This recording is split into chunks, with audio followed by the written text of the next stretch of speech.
Morning, everyone. So, my name's Justin Cochrane. I'm the CEO of Clear Channel in the UK. I also look after our Irish business, and I have the responsibility right now within Clear Channel for programmatic. I don't like the word programmatic. I'm going to say that a lot. I like the word automation, but I'm also responsible for that with us right now. What I'm going to do today is talk you through why I think and why we think out-of-home is in a really great place right now. I'm going to talk about what we're doing and why we're doing it, focused on Clear Channel, but also look at some of our competitors, what they're doing, some of the great stuff that's out there. But then more importantly, I'm going to focus on how we're doing it, because I think the how we do things in a medium like ours that's kind of viscerally out in the street, we're in everybody's line of sight, we're there, we're part of the urban infrastructure. I think that's really important how we do it, which hopefully will be of interest to people thinking smart cities. Why is out-of-home in a good place right now? Well, if you look over the last 5 years or so, it's grown 25% from 2011 until 2016, and it will grow again this year. Why has it grown? It's grown fundamentally because of digital out-of-home. So digital out-of-home has more than trebled in the last 5 years. It hit nearly 40% of the industry last year. It'll be getting close, I suspect, to 50% of the out-of-home industry this year. So a huge change in the last few years. Before I start with that, I'm going to tell you a little bit about how we think at Clear Channel, about kind of our ethos, our culture, and what we're focusing on. So right now is a huge time for technology in the out-of-home industry. So that's the first bit. So technology spans what we put out in the street, so the digital panels in the street, but as those get to scale, it also spans what we build our internal systems to be able to deliver that content to the screens. And as that becomes ever and ever bigger and more complicated and more creative, and we'll hear a lot about that, I'm sure, today, the burden on our internal systems becomes higher and higher and higher, and we need to do that better and better, and that's what we mean by automation. Advertising always has to focus on the consumer, so the ultimate end user of advertising. An advertiser wants to reach their consumer, that's what they do. But I think there's a bigger burden on us, there's a big burden on all advertisers, because we also interact with the consumer. So because we have those sites, those panels out in the street, we're all consumers of the streets, we're all consumers of towns and cities, and as more and more people live in towns and cities, it becomes more and more important, ever more important, that they're nice places to live. I mean, who wants to live in somewhere that's not nice? Nobody. So we interact with everybody on a different level as well, that's not purely about the advertising. And the way we do this, we partner with people. So everything we do, we think about doing in partnership with the right people to do it. So I'll come on to some of the partnerships we have, why we've done that, and how they're working. Thinking about how we think of our advertising estate, for those of you that aren't in the outdoor advertising industry, we think of it in three ways. We think of reach, activation, and fame. So reach is it's mainly about the classic products. When I say classic, I mean paper and paste. And there is nothing wrong with lots of the classic products. They do a great job, and especially on reach. And here I'm talking 6 sheets, so the bus shelter panels, 48 sheets, the classic billboards. They do a great job of reaching the UK population. That's reach. When we think activation, we think about it's more aligned with digital, it's more aligned with environment. So when we start putting things into shopping centres and into retailers, and it's having content on those screens that can speak to people with much more context around them. So it enables them to be thinking more about purchase decisions. It sticks in their head more. That's what we're there for, and that's activation. And then fame is for a Clear Channel, it's the Storm brand, it's the big, super premium digital out-of-home stuff that we did a big bit of research on fame and what fame actually means, and how being on super premium digital out-of-home really impacts in people's minds the level, the iconic status of a brand. So that's how we think about our products. Just to be clear today, being the day it is and the week that it is focusing on digital, I'm not going to talk about classic at all. I'm focusing on digital out-of-home. That's not because I think classic is dead. I think it's got years to go. It's because digital is where the growth is, and digital is the subject of what we're talking about. So, just a quick look at what we've got going on in digital. So this is a new Storm site coming to Cardiff quite soon. So what we're doing with Storm, we've got about 25 sites in London. We're taking it to the top 10 cities outside the UK. It's a bit like what Ocean do. So Tim's here somewhere. You pick the best locations, the best sites. You build something beautiful, and you focus on the highest audience delivery areas, whether it's pedestrian or whether it's roadside, but you don't overbuild it. You build the best locations, the best sites to deliver this really iconic brand fame. So that's coming to Cardiff soon. That's one in Manchester. I just love it because it's the Wild Atlantic Way, which is, I live on the west coast of Ireland, I live on the Wild Atlantic Way, so I love the fact when I saw that as a surprise in the presentation.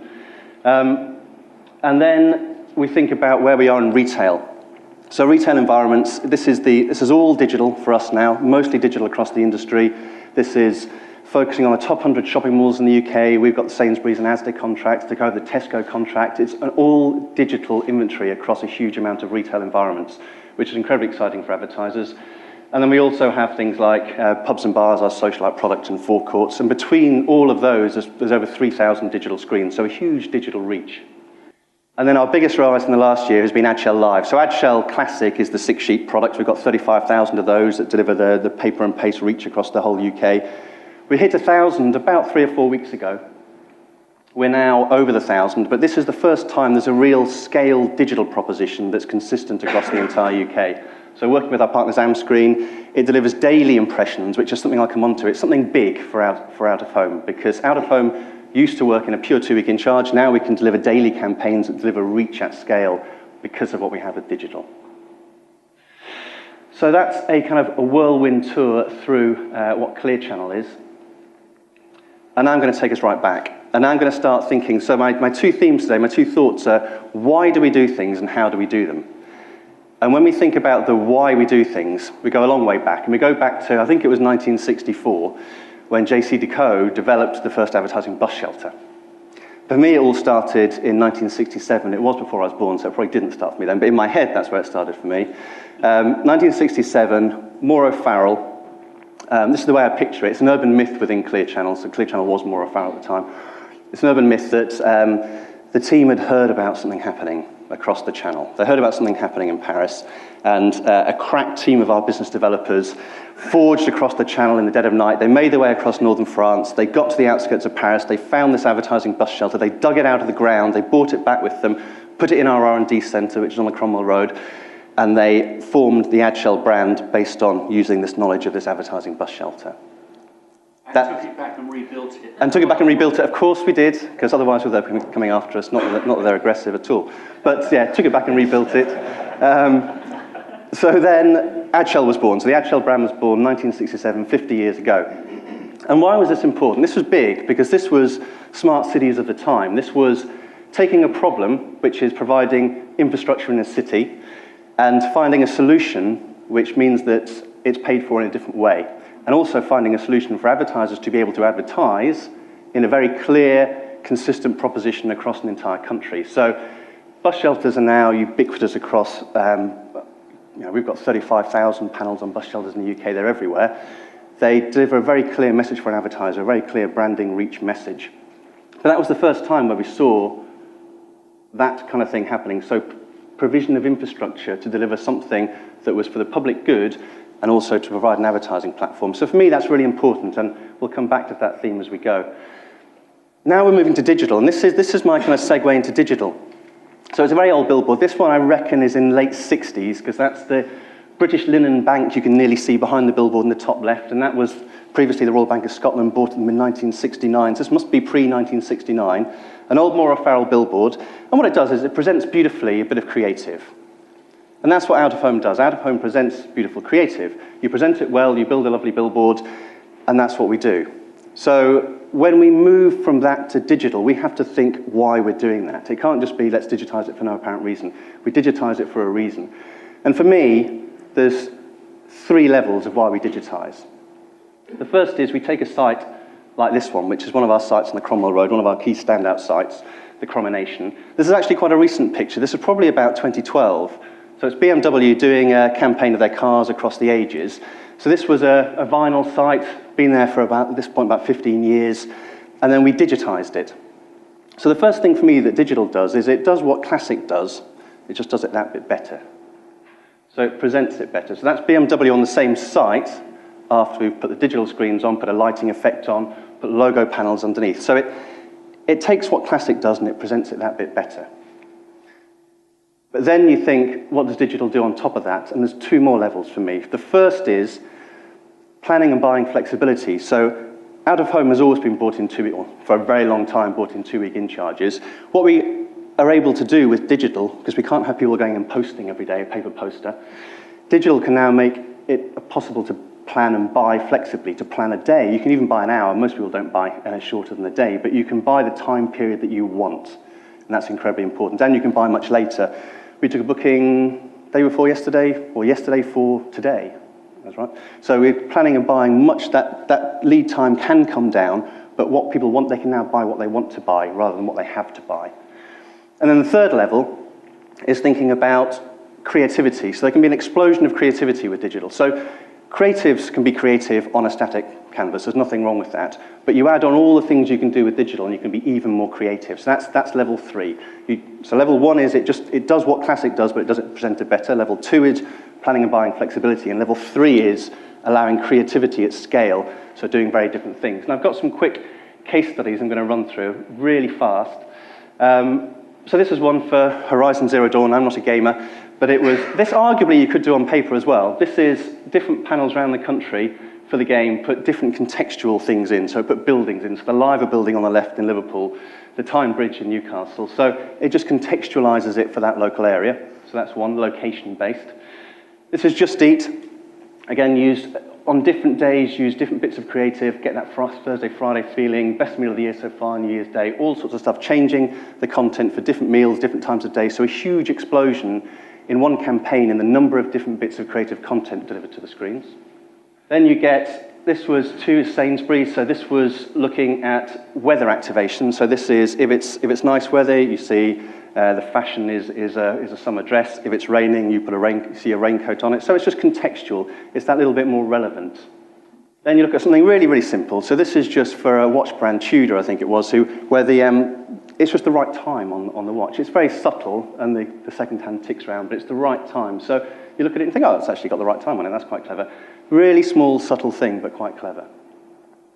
This is one for BA on our Westway Tower. This was about traffic speed. So when traffic goes below 25 miles an hour, the creative changes to this. So you can have triggers like that, all sorts of triggers. So that was that. And this was one for Spotify. They ran AM commuter slots. This is interesting. This was kind of another media owner, effectively, using out of home to get their message out there, which I think is really exciting, and doing some really kind of funny, tongue-in-cheek things. So I think that's the last one. That's a whole bunch of things that digital out of home can do a bit differently. So I think that's the why.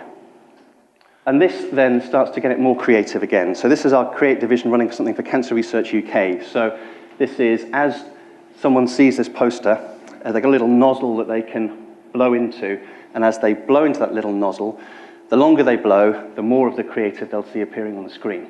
So it makes it interactive.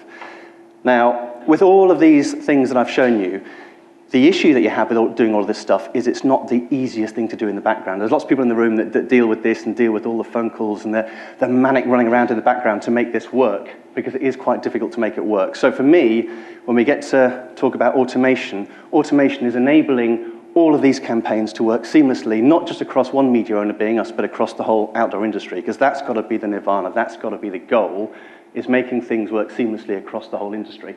To do that, we're going to need some kind of standardization, and there are talks going on that, but that, for me, is what we should be aspiring to as an industry. Now, this is a picture of my dog, okay? This is Lassie, forgive the name, because Lassie was a rescue dog, or is a rescue dog, and Lassie loves playing with this Frisbee. So this is a photo of me, well, this is a photo of Lassie, not of me, me dressed up as Lassie. This is a photo of Lassie on Sunday night when I was playing Frisbee with her. Now, the point of this is, she loves playing with this Frisbee, but she gets really excited. And I like sitting outside with a beer when I'm playing Frisbee with her, but she drops the Frisbee about 10 meters away from me, and it's really annoying. So I try and make her bring the Frisbee closer, because if I get up and I go towards her, pick the Frisbee up and throw it, I'd sit down, she'll drop it where she dropped it last time. So what I'm going to do is make her drop it close to me, so I don't have to get up and I can keep drinking my beer without getting up and going towards the dog. So I spend a long time sitting there, eventually she will come and drop it right at my feet, and then I throw it.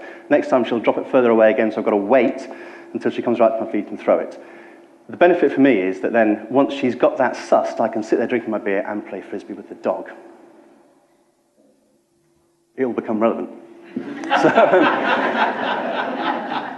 So this, for me, epitomizes the change we need in out of home. So this is one campaign booked recently for B&Q that booked across Clear Channel. I've seen it on Deco, I've seen it on Exterior. And this is an incredibly important one, because the DIY industry, huge industry. It's worth £500 million of advertising in the UK per year. That's from Nielsen. That's the last 5 years. DIY, huge spender in advertising.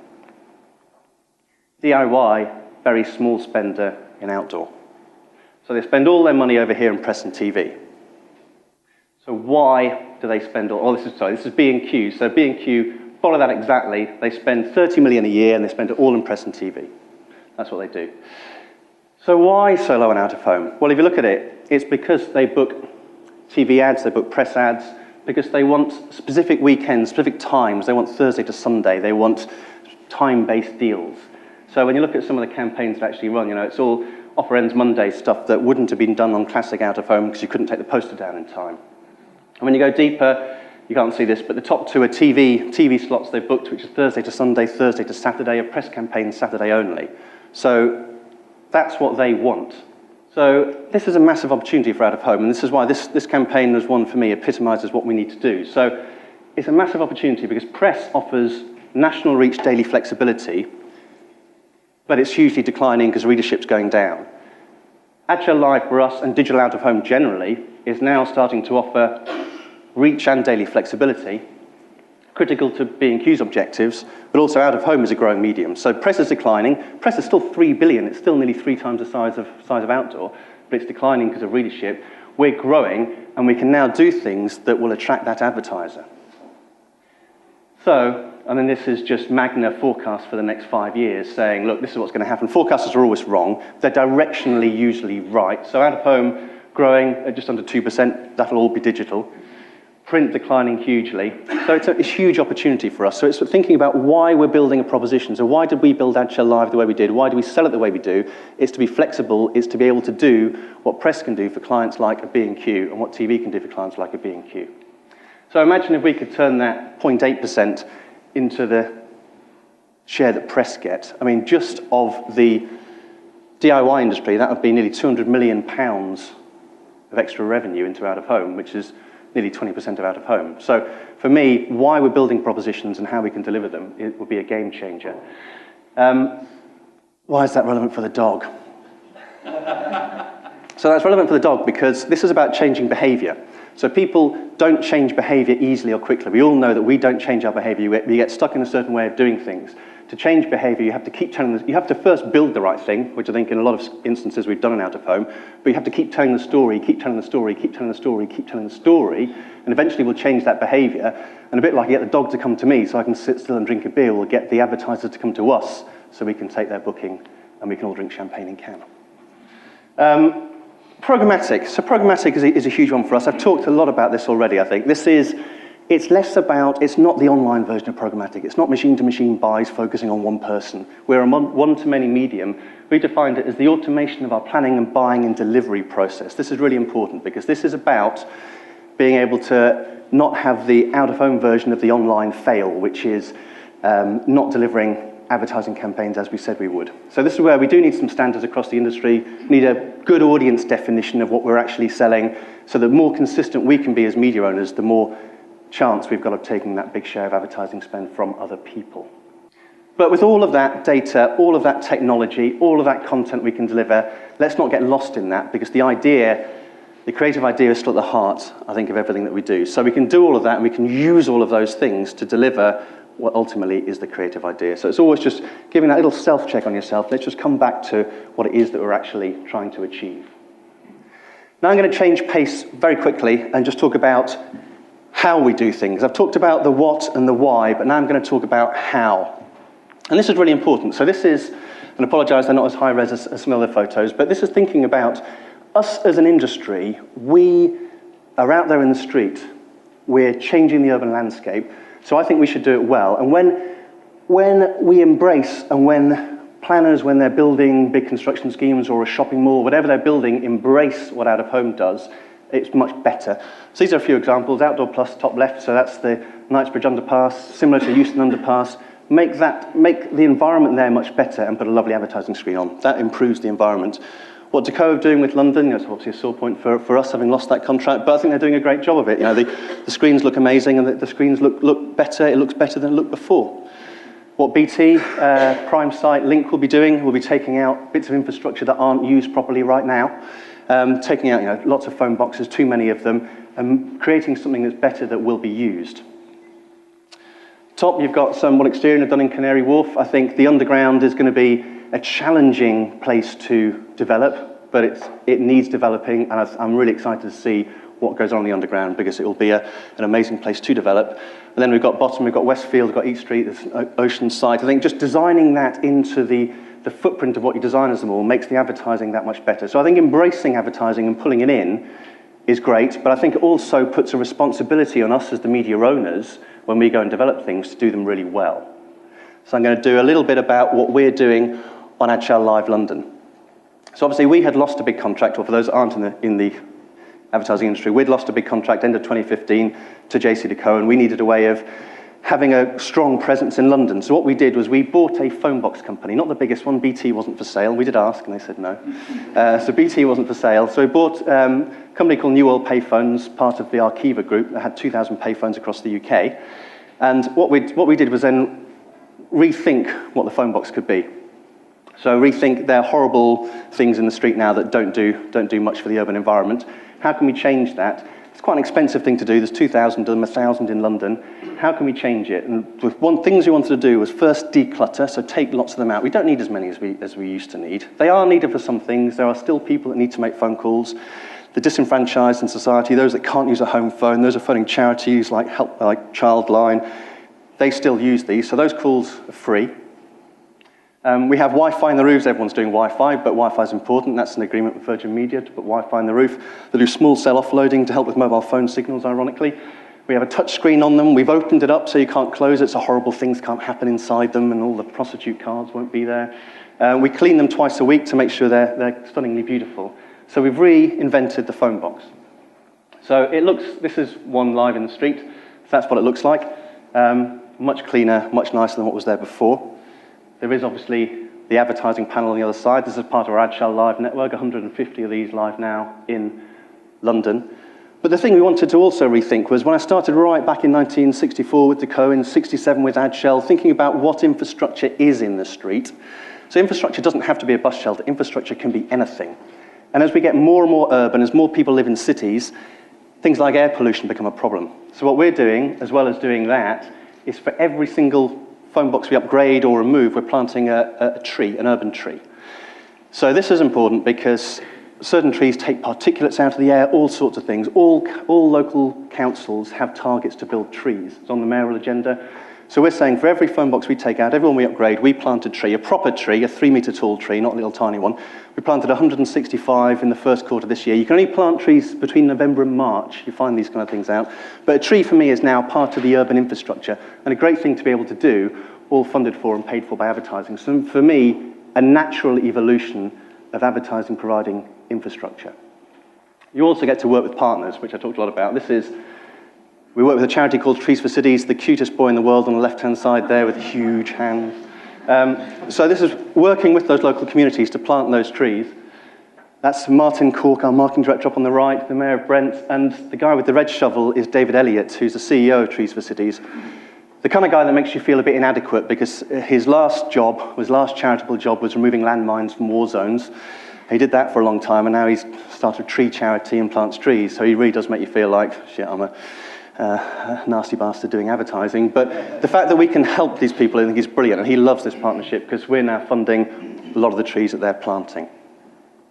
That's really where I want to leave you. So for me, out of home is at a great place. It's at a great place we're growing. We're one of the few growing mediums of the traditional media. Digital out of home is a huge opportunity for us, but we really shouldn't mess this opportunity up. And as long as we build the right propositions, as long as we continue to put the right arguments forward to advertisers about why you can now use our propositions and why they're good and why they fulfill your advertiser brief, that's great, we'll attract the money, but that attracts the eyes of the whole media industry focusing on us. And when we attract the eyes of the industry, they can start to pick apart if you don't do things properly.